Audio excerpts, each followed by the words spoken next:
پروانہ شب رسالت حضرت امام احمد رضا خان فاضل بریلوی کی زبان سے کرنا ہے۔ قرآن مجید میں اللہ رب العزت نے اپنے مصطفیٰ کی آمد کا، ولادت کا، پیدا ہونے کا ذکر کیا ہے۔ عزت کعبہ کی قسم، جس صبح کو آقا کائنات پیدا ہوئے اور میرے مصطفیٰ نے پہلا سانس لیا تھا، اللہ کریم نے اپنے مصطفیٰ کی اس پہلی سانس کی قسم اٹھا کے قرآن میں ذکر فرما دیا۔ پہلی سانس جب حضور نے لی ہے، اللہ کریم نے اس پہلی سانس کا ذکر بھی قرآن میں فرمایا ہے۔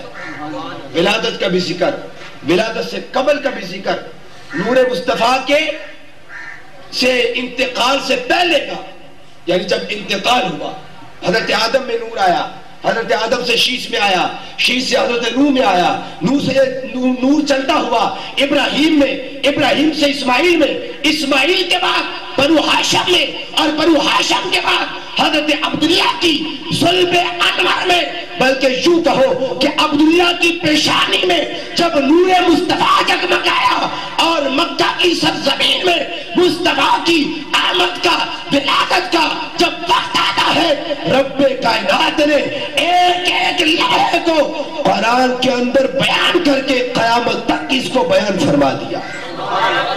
نعرہ تکبیر، نعرہ رسالت، نعرہ حیدری، سرکار کی آمد، انٹھار کی آمد، لجپال کی آمد۔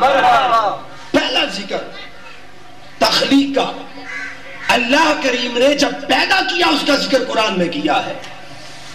سورہ رحمان کے اندر 27واں پارہ، الرحمن علم القرآن خلق الانسان علمہ البیان۔ لوگوں جاننا چاہتے ہو بسم اللہ کے اندر جس کو رحمان کہتے ہو وہ رحمان کیا ہے؟ اب رب کائنات اپنی پہچان کروا رہا ہے کہ میں رحمان قرآن میں آیا ہے، سب کی ولادت کا ذکر میں قرآن میں کرتا ہوں، تیرا ذکر نہ کیا تو لوگ کہیں گے کہ سب کی ولادت کا ذکر ہے اور مصطفیٰ کی ولادت کا ذکر نہیں۔ پیارے تیری بھی ولادت کا ذکر ہے، پر اس ولادت کے ذکر سے اور بھی ترجمے ہیں۔ اگر ترجمہ پڑھے تو لکھا ہے خالق الانسان، انسان کو پیدا کیا، کسی نے کہا آدم کو پیدا کیا، کسی نے کوئی ترجمہ، کسی نے کوئی ترجمہ۔ یہ قرآن کی روح کے منافی ترجمے ہیں۔ خالق الانسان، آدم کو پیدا کیا، یہ قرآن کی فکر اور اسلام کی روح کے منافی ترجمہ ہے۔ یہ ترجمہ نہیں بن سکتا کہ آدم کو پیدا کیا۔ بھائی اگر آدم کو پیدا کیا تھا پھر قرآن کا نزول محمد پہ نہیں آدم پہ ہونا چاہیے تھا۔ تعلم القرآن خلق الانسان، معاملہ بڑا صاف ہے، آسان جا، توجہ کرو۔ اللہ نے فرمایا انسان کو پیدا کیا۔ اگر اس انسان سے مراد حضرت آدم ہو تو تخلیق انسان سے پہلے اللہ قرآن کی تعلیم کا ذکر نہ کرتا، تخلیق انسانیت کے ذکر سے قبل اللہ کریم کبھی بھی قرآن کا ذکر نہ کرتا کہ میں نے قرآن کو سکھایا۔ علم القرآن، اس انسان کو پیدا کیا جس کو میں نے قرآن سکھا کے بھیجا ہے۔ اگر یہ ترجمہ کرتے انسان کو پیدا کیا، اب وہ قرآن کے نظم اور قرآن کی رب سے بالکل خلاف تھا۔ اور یہ بھی بتا دوں، اللہ فرماتا ہے علم القرآن خلق الانسان، انسان کو بعد میں پیدا کیا، پہلے قرآن اس کو سکھا دیا تھا۔ اس انسان سے مراد کیا ہے؟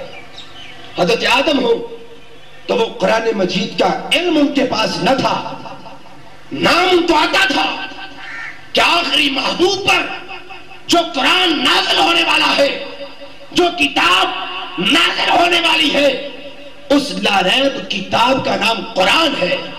مگر قرآن کی تعلیمات کو حضرت آدم نہ جانتے تھے۔ وَعَلَّمَ آدَمَ الْأَسْمَاءَ، ان کو نام سکھائے تھے۔ ان کو اس کا علم نہیں دیا گیا، اس کی حقیقت کا علم، اس کے ظاہر کا علم، اس کے باطن کا علم، اس کے اسرار، اس کے رموز، اس کی کیفیات اللہ نے حضرت آدم کو علم نہ دیا تھا۔ اگر یہ ترجمہ کرو خلق الانسان سے آدم کو پیدا کیا ہے، پھر قرآن کے نظم اور تعلیمات اسلام کے مخالف بات ہو جاتی ہے کہ خلق الانسان، اعلیٰ حضرت نے ترجمہ کیا، اور اسلام کی روح اور قرآن کا منشا اور کلام خدا کی جو رضا اور منشا تھی وہ امام اہل سنت نے اس کو پورا فرمایا۔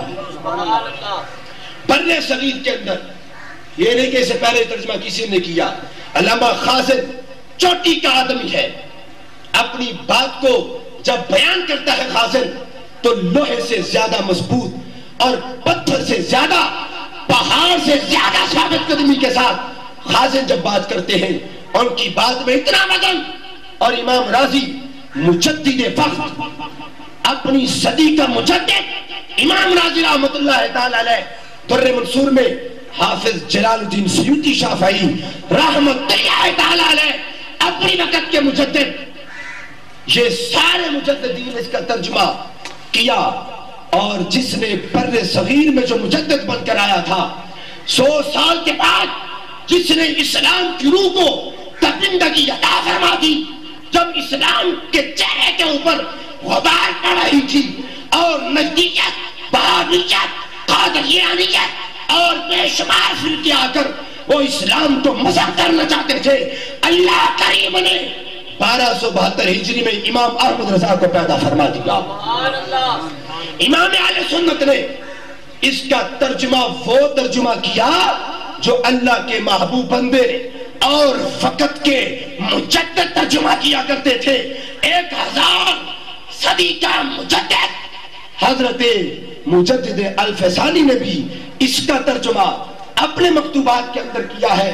خلق الانسان، انسان کو پیدا کیا۔ کون سا انسان؟ اعلیٰ حضرت فرماتے ہیں خلق الانسان، رحمان ہے وہ جس نے قرآن سکھایا۔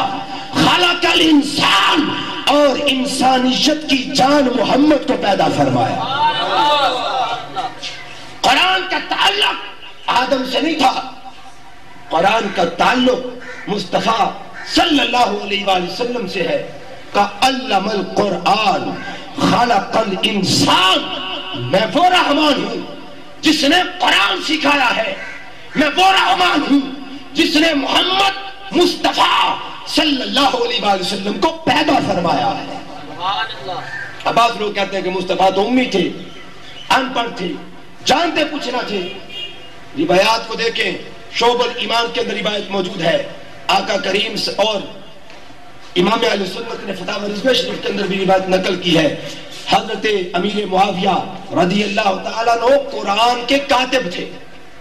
امیر معاویہ قرآن لکھنے والے تھے۔ قرآن مجید کا نزول ہوتا، حضور فرماتے امیر معاویہ کو بلاؤ۔ امیر معاویہ آتے، آقا کریم ان کو اب لکھنا سکھا رہے ہیں۔ کس طرح؟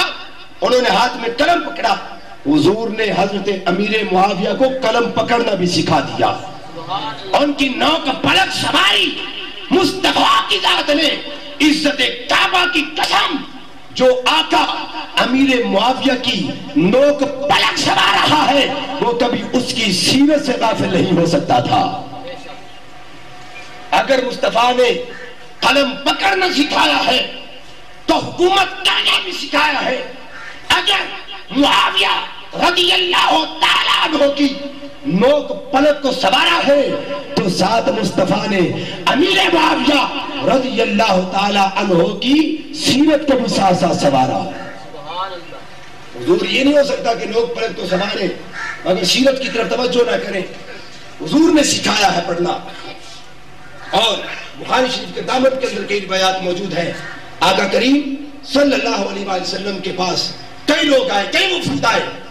آقا کریم صلی اللہ علیہ وآلہ وسلم جب ان سے گفتگو کرتے تو فارسی میں بھی گفتگو فرمایا کرتے تھے۔